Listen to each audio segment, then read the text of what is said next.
This stretch of the ridge, the tail end of the Aravalis in Delhi in the north, marks an interesting boundary. Close to the Yamuna River, it marked a natural barrier, creating a triangle within which all the historic settlements of Delhi, its many cities, prospered. The earliest prehistoric sites also come from here. Historian and author Dr. Swapna Little, who heads the Delhi chapter of INTACT, takes us through the many gems hidden away within the ridge.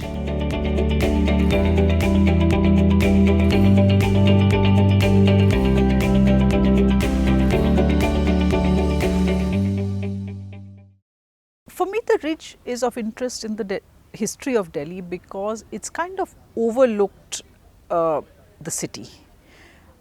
Most of the cities which have come up beside the river have been more intimately connected to the river because it's a source of water, it's a source of, it's flat area which you can colonize. But the ridge has its uses also. One, as a strategic, it has strategic importance. It's a height which gives you a view of the surrounding area. In fact, one of the earliest fortifications comes up in the southern ridge, which is your Lal Kot, the oldest fortified city of Delhi.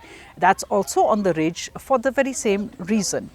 And then this part of the ridge, the northern ridge, also has importance, particularly because it overlooks the city. It is a hunting area, it is an area where you can again place monuments, or rather not monuments in those days, structures which will give you a lookout point over the surrounding area. The ridge, as most people probably know, is the tail end of the Aravali hills. You know, it's this old eroded mountain range which is slowly sort of petering out. This is the fag end of that ridge which is coming from the south. And in Delhi, it's known as the ridge, and this is the northern end of that ridge. In the Delhi region, this ridge at the northern end comes very close to the Yamuna, the river Yamuna, hits it and goes southwards. And this ridge and the Yamuna, and there's another branch of the ridge and the south, and they form a sort of a triangular area, and all the historic development of Delhi, all the different cities and settlements that have come up in this area have been within this Delhi triangle. That's the essence of what Delhi actually is as a geographical area. As far as the ridge goes, much before Delhi was conceived of as a city or a state or anything, this ridge, this part of the ridge was where you find even evidence of ancient man, because you have Paleolithic evidence of Paleolithic tools, from that period, 100,000 years maybe ago. And so you have this ancient background to the ridge. From a later date, because this was scrubby land, which little streams of water and stuff must have been there, you have a fair amount of game, wild animals over here. In fact, that's why ancient man had also been in this area. Hunter-gatherers were living in this area. But from the 14th century, this takes on another importance, because Firoz Shah Tughlaq, who had built his city of Firozabad not very far from here, this becomes a hunting ground for him, and he builds this hunting lodge here, which is now known by the name of Pir Ghaib, though its original name was Kusha-ke-Shikar or Kusha-ke-Jahanuma. Interestingly enough, Firoz Shah Tughlaq then also brought an Ashokan pillar and placed it over here. So he found this pillar in the Meerut district. Firoz Shah Tughlaq, if you see anybody in the history of Delhi who should probably be a brand ambassador for conservation, that's Firoz Shah Tughlaq. He's interested in antiquities. He does a lot of, for instance, a lot of conservation work. He does repairs to the Jama Masjid, he does repairs to Sultan Ghari's tomb. He's interested in building also. He gets Alauddin Khilji's tank, he has it re-excavated, silted, and he put some madrasa next to it. He pulls its own tomb there. So he is interested in building. and he is also generally interested in antiquities. So on his expeditions around the countryside, he comes across these two pillars. One is in modern day Haryana and one is in the modern day district of Meerut, and he has them transported to Delhi, and one of those, the Meerut pillar, ends up on the ridge, and it was probably located either on or very close to the hunting lodge that he built here. So it's in a very prominent position that he places this pillar. And you must remember that at that time nobody had as yet deciphered the scripts which were there. So Ashoka was unknown, what the Ashoka's, sort of what the inscription was about, etc. And Firoz Shah Tughlaq makes an attempt actually to get various pandits, he calls pandits and says, try and read this, tell me what it is, and they are equally sort of ignorant about what this is about. So there are, there's all sorts of speculations that this is the other pillar, that this is Bhim's staff. So all these kind of stories are circulating, but nobody really knows what it is. But he realizes that there's some importance to it. It's a monolithic pillar which is put up there. Unfortunately, with this particular pillar, what happened was that in the 18th century, some gunpowder was being stored nearby, and there was a blast, and this was it was uprooted and it broke into 5 pieces. So even if you see it today, you have the shaft is in actually different pieces which have been then fixed together. The mosque which is close by, it's called the Chauburji Mosque, which literally means Chauburj, 4 domes. So it originally had 4 domes, and this mosque, the original structure dates from Firoz Shah's time, but had been modified significantly during the Mughals, and then finally even during the revolt of 1857, and that happens because in 1857, after the initial outbreak of the revolt, when the British are pushed out of the city, they do come back, and when they come back, they establish themselves on the ridge, and for the next 3 months, they are sitting on the ridge and trying to come closer to the city and bombarding the city. So they set up what is known as a battery there. They mount their guns onto that mosque, and they use it as a vantage point to bombard the city. Hindu Rao is a very interesting figure who also has a Delhi connection, because Hindu Rao was an exile from Gwalior. He was closely related to the Maharaja. He was the Maharaja's uncle, the brother of Baizabai, the very powerful queen. And when he comes to Delhi, he buys the estate of William Fraser. William Fraser had recently been assassinated in 1835, and he had built a house on the ridge. And this house is then bought over by Hindu Rao, and the whole estate is bought over by him. The estate was quite a large one. It would have covered a lot of historic areas. In fact, the Ashokan pillar was within Hindu Rao's estate. The Pir Ghaib, the Bauli which was associated with the Tughlaq period and the hunting lodge, of course, were all part of Hindu Rao's estate at that time. After 1857, if 1857 leads to a lot of damage to the estate, the house then became a hospital for the military, and then a sort of a general hospital, and it continues to be a hospital even today.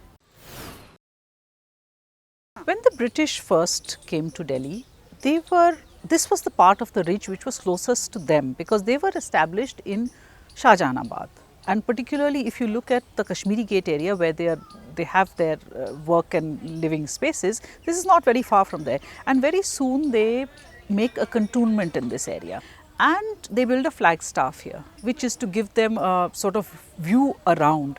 And today we don't really appreciate what a wonderful view they would have had of the surrounding countryside, because this has tall trees. In those days there were no tall trees, there was just low scrub. So you could actually see for miles around from this height of the flagstaff. The flagstaff is probably the highest point in this on this stretch of the ridge. So they could see all around, and slowly they start adding some small monuments. They build a small guardhouse close to this flagstaff, and then going down slowly you have Hindu Rao's, sort of on what later came to be known as Hindu Rao's estate, there is this old hunting lodge of Firoz Shah Tughlaq.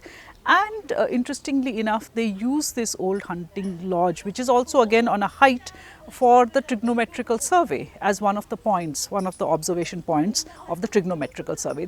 So they set up their poles and whatever equipment they have to over there.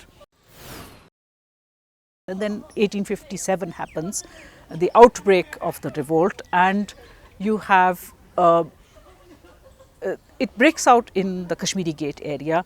The British, particularly the women and children, are on a priority sent off to safety, and they come and shelter in the Flagstaff. There's the circular room inside, and they spend some very anxious hours there, and then fortunately they are able to escape to Karnal before, and because the rest of them who have not managed to escape are actually massacred. So this becomes, and then after that the British, when they come back, then they establish themselves on the ridge and use it as a point from which to strategize their recapture of Delhi. So after 1857, and mainly because of 1857, this ridge develops a sort of a sacred quality, and that sacred quality basically is that it becomes a pilgrimage place. A so-called Mutiny memorial is constructed in the 1860s, a tall Gothic tower, the aim of which is to commemorate 1857 and all the British who died during that conflict. And so therefore this becomes sacred, but next to the ridge, off the main slope, you have a new to some extent there was already construction there, but they add more to it. It becomes a civil lines, and the civil lines is where the bulk of the British population now begins to live, because they no longer want to stay inside the city walls as they earlier had. So for a half century or more after 1857, Delhi becomes a sort of a backwater for the British. The capital, of course, is Calcutta, and the Mughal emperor also has by now been sort of exiled from Delhi. The Mughal empire, what was left of the family, is gone. So Delhi really becomes a backwater, and such numbers of British who are there have now moved to civil lines, and they are living there. All of that sort of changes in 1911, because 1911 the announcement is made that the capital is going to move from Calcutta to Delhi, and in 1912 the capital actually moves, and between 1911 and 1912 they have to suddenly make a lot of infrastructure to accommodate that new capital. They know that in the long run they will have to build a new grand city which will be a suitable imperial capital, but that is a little bit in the future. I mean, they don't think they can make it in a year. So in the meanwhile they have to make do with civil lines, and they add some infrastructure to it. For instance, most notably a secretariat where all the government offices will be housed. It's built in 11 months. So really very, very quickly they move and they build this secretariat. Some older buildings are repurposed. For instance, there was the circuit house, which had been, it had functioned as a circuit house for many years, and during the Durbar of 1911 it had been assumed that if it rained or something, if the weather was really inclement, then the king and queen could stay in that circuit house. So it had been refurbished. So that quite conveniently now becomes a handy viceregal residence. So the viceroy could live there, and the viceroy indeed, the next few viceroys lived there from December 1912 to December 1929, when Irwin moves into Rashtrapati Bhavan as we know it now, and then at that point called Viceroy's House, in December 1929. As far as the horticulture is concerned, is also interesting, because it's during the British period in Delhi's history that the ridge, actually the flora gets significantly altered, because they embark on a plantation drive to green it, to make it more, sort of a suitable backdrop to the city. And therefore, this plantation that you see around, this really happens, it accelerates really in the 20th century. It's a function of the new capital and to make a better environment. The historic importance of the ridge was tremendous in the British era of the 20th century. The historic importance is because for the British, this is where we, fought off, sort of what seemed like the end of the British in India. And we came back from that even stronger, and we won 1857. So this is about their striving and their victory in 1857. Now that is something that I think post independence we have not really grappled with. What does this ridge mean for us? So the only intervention that has happened, for instance, is the re-inscription of Mutiny memorial. It is now called Ajitgarh, and it has, the original inscriptions remain, but the inscription has been added, which tells you that this is now, we are commemorating those Indians who died in 1857 on the other side as well. So that kind of thing has happened. The rest, we don't know how to actually deal with this. So people come, but it's not really touted as a great attraction of Delhi's history. Today, the nearest landmark when you think of the Northern Ridge is the North Campus of Delhi University. And that history is not that long, because once you had New Delhi coming up, New Delhi was built in the 1910s and 20s. It was originally thought that a university would be placed within New Delhi, and in fact in the original plan land had been earmarked for it in what is present day sort of the area around Firozshah Road, between Firozshah Road and Janpath, and that was planned. But as things progressed, but particularly by the 1920s, it was being thought that the expense was not justified. They wanted to complete the project with as little outlay as possible.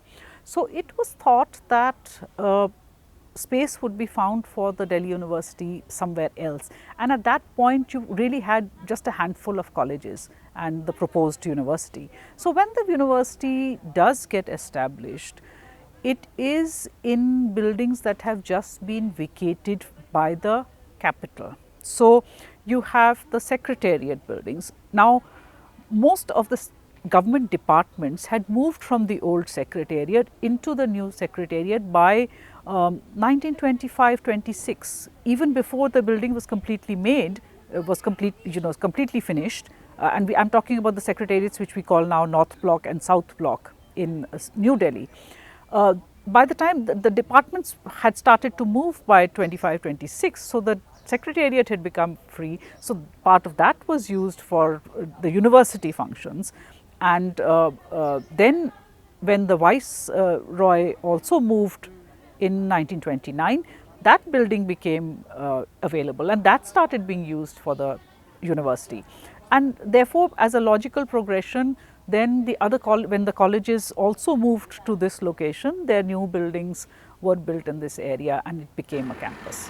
So if you look at the oldest colleges of Delhi, for instance, St. Stephen's College, you are looking at Hindu College, you are looking at Indraprastha College.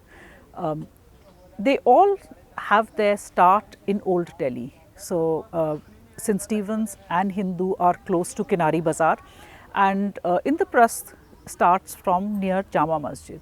And these three colleges, Indraprastha of course stays there for a while.